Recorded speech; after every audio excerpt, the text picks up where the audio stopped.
wabarakatuh. Perkenalkan, saya Novarianti Ramli, NIM 751540124056 dari kelas 1B. Baik, di sini saya akan membuat video mengenai KIE atau Komunikasi Informasi dan Edukasi tentang perubahan anatomi dan fisiologi pada ibu hamil. Baik, tujuan pembuatan video ini adalah memberikan pemahaman tentang perubahan anatomi fisiologi yang terjadi pada ibu hamil. Yang kedua ada menyampaikan informasi dengan cara yang menarik, mudah dipahami dan mendidik. Yang ketiga, meningkatkan kesadaran ibu hamil dan masyarakat tentang pentingnya menjaga kesehatan selama kehamilan. Hanya sebesar buah pir. Namun seiring berjalan waktu, rahim akan membesar untuk memberi ruang bagi janin yang tumbuh. Yang kedua ada posisi janin. Posisi janin dapat berubah-ubah selama kehamilan, terutama pada trimester kedua dan ketiga. Yang terakhir ada pembesaran payudara. Selama kehamilan, tubuh wanita mengalami peningkatan kadar hormon estrogen dan progesteron yang mempengaruhi perubahan pada payudara.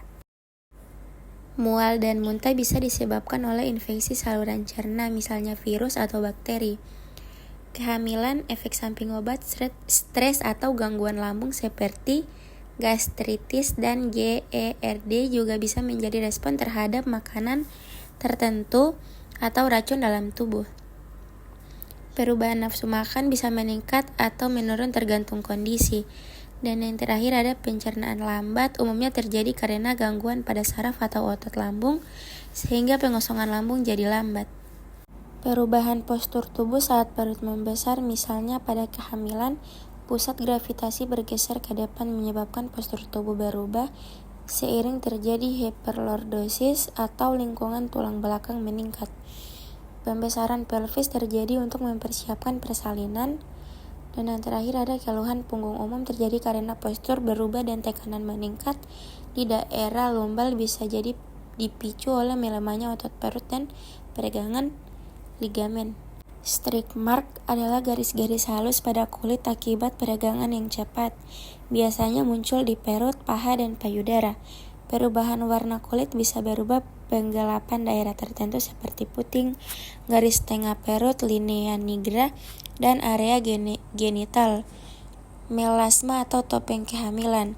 Bercak kecoklatan yang muncul di wajah atau dahi, pipi, hidung, umumnya karena peningkatan hormon estrogen dan progesteron serta paparan sinar matahari. Perubahan frekuensi pernapasan bisa sedikit meningkat atau tetap stabil, tetapi ibu hamil sering merasa napasnya lebih cepat atau terengah. Yang kedua, peningkatan volume oksigen.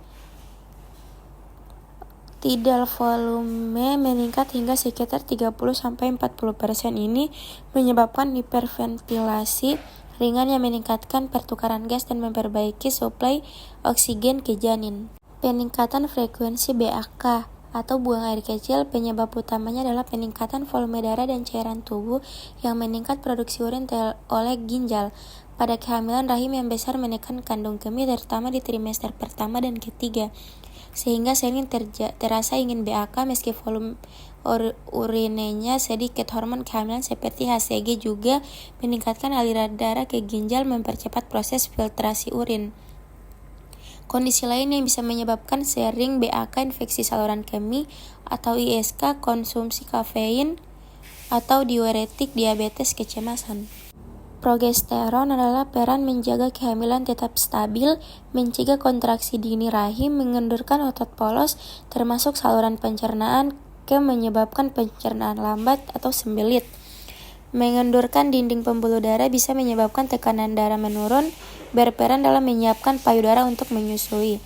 Estrogen merangsang pertumbuhan rahim dan perkembangan saluran payudara, meningkatkan aliran darah ke organ-organ tubuh termasuk rahim dan ginjal, berkontribusi pada perubahan kulit seperti melasma dan vaskularisasi.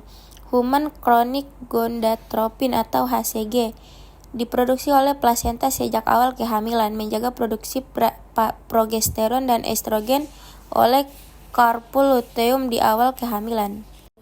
Peningkatan kebutuhan energi tubuh membutuhkan lebih banyak kalori untuk mendukung pertumbuhan janin, plasenta, serta perubahan fisiologis ibu. Yang kedua, perubahan kadar gula darah. Terjadi peningkatan resistensi insulin terutama di trimester kedua dan ketiga karena pengaruh hormon seperti hormon plasenta, laktogen, estrogen, dan progesteron. Perubahan frekuensi pernapasan bisa sedikit meningkat atau tetap stabil, tetapi ibu hamil sering merasa napasnya lebih cepat atau terengah. Hal ini disebabkan oleh peningkatan kebutuhan oksigen dan stimulasi pusat pernapasan di otak oleh hormon progesteron. Peningkatan volume oksigen, tidal volume meningkat hingga sekitar 30-40%. Ini menyebabkan hiperventilasi ringan yang meningkatkan pertukaran gas dan memperbaiki suplai oksigen ke janin. Pengaturan detak jantung sekitar 10-20 denyut per menit untuk membantu memompa lebih banyak darah ke seluruh tubuh dan ke janin. Yang kedua, peningkatan aliran darah. Volume darah meningkat hingga 40-50% selama kehamilan.